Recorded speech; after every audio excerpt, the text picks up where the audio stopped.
अगर हम आपसे पूछें कि ताजमहल मकबरा है या मंदिर, तो आप चकरा जाएंगे। यही सवाल एक आम आदमी ने सरकार से पूछ लिया है और करीब 500 सालों से दबे इस विवाद को फिर से जिंदा कर दिया है। नमस्कार मित्रों, आप देख रहे हैं ज्ञानबेला एक्सप्रेस। इतिहास की किताबों में तो यही दर्ज है कि दुनिया की ये अजीम और दिलकश इमारत मुगल बादशाह शाहजहां की बेगम मुमताज़ महल की कब्र है। पर कुछ इतिहासकार इससे इत्तेफाक नहीं रखते हैं। उनका मानना है कि ताजमहल को शाहजहां ने नहीं बनवाया था, वह तो पहले से बना हुआ था। शाहजहां ने इसमें हेर फेर करके इसे इस्लामिक लुक दिया था। प्रसिद्ध भारतीय इतिहासकार पुरुषोत्तम नागेश ओक ने अपनी पुस्तक ताजमहल सत्य कथा में ताजमहल के हिंदू मंदिर तेजो महालय होने के अनगिनत साक्ष्यों यानी सबूतों पर चर्चा की है। मित्रों, आज के इस वीडियो में हम उन कुछ अहम ऐतिहासिक सबूतों पर एक एक करके प्रकाश डालेंगे जो ये सिद्ध करते हैं कि ताजमहल उर्फ तेजो महालय एक शिव मंदिर है, न कि एक कब्रगाह। तो कृपया वीडियो में अंत तक बने रहें और अगर अभी तक आपने मेरे चैनल को सब्सक्राइब नहीं किया है तो प्लीज़ सब्सक्राइब अवश्य कर लें और वीडियो पसंद आए तो लाइक और शेयर का बटन दबाना ना भूलें। तो चलिए बिना विलंब शुरू करते हैं आज की यह वीडियो। प्रसिद्ध भारतीय इतिहासकार पुरुषोत्तम नागेश ओक के अनुसार ताजमहल में तेज लिंग प्रतिष्ठित था, इसीलिए उसका नाम तेजो महालय पड़ा। तेजो महालय उर्फ ताजमहल को अग्रेश्वर महादेव नाग नागेश्वर के नाम से जाना जाता था, क्योंकि उसकी जलहरी यानी अर्घा को नाग के द्वारा लपेटा हुआ जैसा बनाया गया था। यह मंदिर विशालकाय महल क्षेत्र में था। आगरा को प्राचीन काल में अंगिरा कहते थे, क्योंकि यह ऋषि अंगिरा की तपोभूमि थी। अंगिरा ऋषि भगवान शिव के उपासक थे। बहुत प्राचीन काल में आगरा में 5 शिव मंदिर बने थे, लेकिन अब कुछ सदियों में बालकेश्वर, पृथ्वीनाथ, मनकामेश्वर और राजराजेश्वर नामक केवल 4 ही शिव मंदिर शेष हैं। 5वें शिव मंदिर को सदियों पूर्व कब्र में बदल दिया गया। स्पष्टतः वह 5वां शिव मंदिर आगरा के इष्ट देव नागराज अग्रेश्वर महादेव नाग नागेश्वर ही है, जो कि तेजो महालय मंदिर उर्फ ताजमहल में प्रतिष्ठित थे। ओक के अनुसार प्राप्त सबूतों के आधार पर तेजो महालय उर्फ ताजमहल का निर्माण राजा परमार देव के शासनकाल में 1155 अश्विन शुक्ल पंचमी रविवार को हुआ था। यह महल आज के ताजमहल से कई गुना ज्यादा बड़ा था और इसके 3 गुंबद हुआ करते थे। ताजमहल के हिंदू निर्माण का साक्ष्य देने वाले काले पत्थर पर उत्कीर्ण एक संस्कृत शिलालेख लखनऊ के वास्तु संग्रहालय में रखा हुआ है। पुरुषोत्तम ओक के अनुसार बादशाहनामा, जो कि शाहजहां के दरबार के लेखा जोखा की पुस्तक है, में स्वीकारोक्ति है पृष्ठ संख्या 403 भाग 1 कि मुमताज को दफनाने के लिए जयपुर के महाराजा जयसिंह से एक चमकदार बड़े गुंबद वाला विशाल भवन लिया गया, जो कि राजा मानसिंह के भवन के नाम से जाना जाता था। जयपुर के पूर्व महाराजा ने अपनी दैनंदिनी में 18 दिसंबर 1633 को जारी किए गए शाहजहां के ताज भवन समूह को मांगने के बाबत 2 फरमान क्रमांक R 776 और 777 के विषय में लिख रखा है। यह दोनों आदेश यानी फरमान महाराजा के गुप्त संग्रहालय में अभी तक रखे हुए हैं। इतिहास में पढ़ाया जाता है कि ताजमहल का निर्माण कार्य 1632 में शुरू हुआ और 1653 में पूर्ण हुआ। जरा सोचिए, जब मुमताज का इंतकाल यानी मृत्यु 1631 में हुई तो फिर कैसे उसे 1631 में ही ताजमहल में दफना दिया गया, जबकि ताजमहल तो 1632 में बनना शुरू हुआ था। तब इस बात को स्वीकारना ही होगा कि ताजमहल के पहले से बने ताज के भीतर मुमताज की लाश दफनाई गई, न कि लाश दफनाने के बाद उसके ऊपर ताज का निर्माण किया गया। क्या किसी ने इस बात पर कभी गौर किया कि कब्रगाह या मकबरे को महल क्यों कहा गया? हम बताते हैं, वह इसलिए क्योंकि पहले से ही निर्मित एक महल को कब्रगाह में बदल दिया गया। कब्रगाह में बदलते वक्त उसका नाम नहीं बदला गया। यहीं पर शाहजहां से गलती हो गई।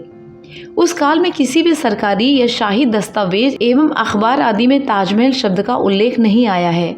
पुरुषोत्तम ओक लिखते हैं कि महल शब्द मुस्लिम शब्द नहीं है। अरब, ईरान, अफगानिस्तान आदि जगह पर एक भी ऐसी मस्जिद या कब्र नहीं है जिसके बाद महल लगाया गया हो। यह भी गलत है कि मुमताज़ के कारण इसका नाम मुमताज़ महल पड़ा, क्योंकि शाहजहां की बेगम का नाम था मुमता उल ज़मानी। यदि मुमताज़ के नाम पर इसका नाम रखा होता तो ताजमहल के आगे से मुम को हटा देने का कोई औचित्य नज़र नहीं आता। आगे ओक ने लिखा है कि जर्मन एडवेंचरर J.A. मैंडलस्लो ने मुमताज की मृत्यु के 7 वर्ष पश्चात voyages and travels into the east Indies नामक अपने ट्रेवल अकाउंट्स में आगरे का उल्लेख तो किया है, किंतु ताजमहल के निर्माण का कोई उल्लेख नहीं किया। टॉम हर्निए के कथन के अनुसार 20,000 मजदूर यदि 22 वर्ष तक ताजमहल का निर्माण करते रहे तो मैंडलस्लो भी उस विशाल निर्माण कार्य का उल्लेख अवश्य करता, लेकिन ऐसा नहीं हुआ। French traveller F. बर्नियर ने लिखा है कि ताज के निचले रहस्यमय कक्षों में गैर मुस्लिमों को जाने की इजाजत नहीं थी, क्योंकि वहां चौंधियां देने वाली वस्तुएं थी। दरअसल शाहजहां ने वह अपनी लूट की दौलत छुपा रखी थी, इसलिए उसे कब्र के रूप में प्रचारित किया गया। आइए अब बात करते हैं कुछ प्रत्यक्ष तथ्यों के ऊपर। ताजमहल के मुख्य गुंबद के किरीट पर जो कलश है वह हिंदू मंदिरों की तरह है। यह शिखर कलश शुरू में स्वर्ण का था, अब यह कांसे का बना है। आज भी हिंदू मंदिरों पर स्वर्ण कलश स्थापित करने की परंपरा है। इस कलश पर चंद्रमा बना है। अपने नियोजन के कारण चंद्रमा एवं कलश की नोक मिलकर एक त्रिशूल का आकार बनाती हैं, जो कि हिंदू भगवान शिव का चिन्ह है। इसका शिखर एक उल्टे रखे कमल से अलंकृत है। यह गुंबद के किनारों को शिखर पर सम्मिलन देता है। ताजमहल के गुंबद पर जो अष्ट धातु का कलश खड़ा है वह त्रिशूल आकार का पूर्ण कुंभ है। उसके मध्य दंड के शिखर पर नारियल की आकृति बनी है। नारियल के तले 2 झुके हुए आम के पत्ते और उसके नीचे कलश दर्शाया गया है। उस चंद्राकार के 2 नोक और उसके बीचों बीच नारियल का शिखर मिलाकर त्रिशूल का आकार बना है। हिंदू और बौद्ध मंदिरों पर ऐसे ही कलश बने होते हैं। हिंदू मंदिर प्रायः नदी या समुद्र तट पर बनाए जाते हैं। ताज भी यमुना नदी के तट पर बना है, जो कि शिव मंदिर के लिए एक उपयुक्त स्थान है। शिव मंदिर में एक मंजिल के ऊपर एक और मंजिल में 2 शिवलिंग स्थापित करने का हिंदुओं में रिवाज था, जैसा कि उज्जैन के महाकालेश्वर मंदिर और सोमनाथ मंदिर में देखा जा सकता है। ताजमहल में एक कब्र तहखाने में और एक कब्र उसके ऊपर की मंजिल के कक्ष में है, तथा दोनों ही कब्रों को मुमताज का बताया जाता है। देखने वालों ने अवलोकन किया होगा कि तहखाने के अंदर कब्र वाले कमरे में केवल सफेद संगमरमर के पत्थर लगे हैं, जबकि अटारी व कब्र वाले कमरे में पुष्प लता आदि से चित्रित पच्चीकारी की गई है। इससे साफ जाहिर होता है कि मुमताज के मकबरे वाला कमरा ही शिव मंदिर का गर्भगृह है। संगमरमर की जाली में 108 कलश चित्रित हैं और उसके ऊपर 108 कलश आरूढ़ हैं। हिंदू मंदिर परंपरा में 108 की संख्या को पवित्र माना जाता है। कब्र के ऊपर गुंबद के मध्य से अष्ट धातु की एक जंजीर लटक रही है। शिवलिंग पर जल सिंचन करने वाला स्वर्ण कलश इसी जंजीर पर टंगा रहता था।